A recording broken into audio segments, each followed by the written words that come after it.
All right, back home and now to a story you will only see here on News 5. The Pueblo Fire Chief speaking exclusively to News 5 tonight about improving the immediate safety needs and issues at his fire stations. More to the point, many of them built before any female firefighters were hired, and they aren't fit to accommodate them.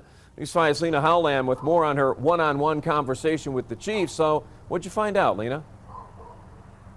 Well, Chief Sean Shelton told me that after responding to thousands of calls each year, the stations that his firefighters return to have fallen into disrepair. He says there are concerns over safety and gender issues.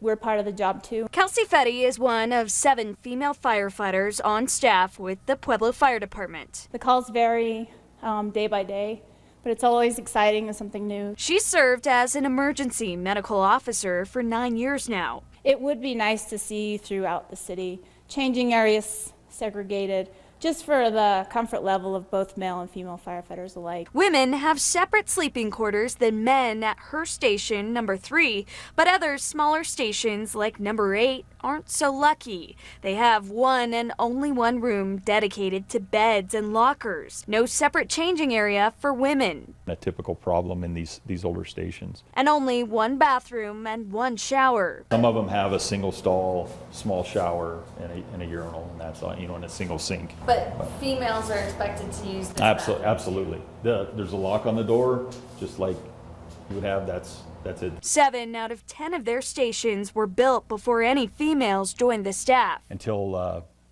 1990, we had no females on the fire department.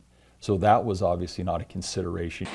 In these aging buildings, Fire Chief Sean Shelton says safety issues have also become a concern. From the bedroom, from the bathroom, from the office, from the kitchen, they open directly into the truck bay. So that provides an opportunity for those diesel fumes to migrate into the living quarters. Chief Shelton would like to see at least a hallway separating those dangerous fumes from where his workers sleep and eat. That's a huge concern, and I think we need to do what we can do to make sure that we're addressing all of the known problems that we have. That's why Pueblo Fire is contracting with a third party to do a study assessing these needs. What are the immediate concerns based on safety and livability that can be addressed right now within the envelope of the building? What are some ideas if we could make some minor expansions to those buildings? How could we improve them? It would also address which buildings aren't worth spending any more money on and should be replaced.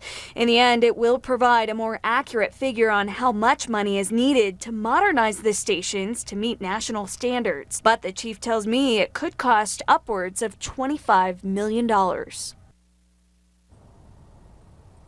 Now, this study will take about 6 weeks to complete. Chief Shelton plans to present the results of this study to City Council sometime in the spring. At that point, they will ask for Council's direction on how to move forward.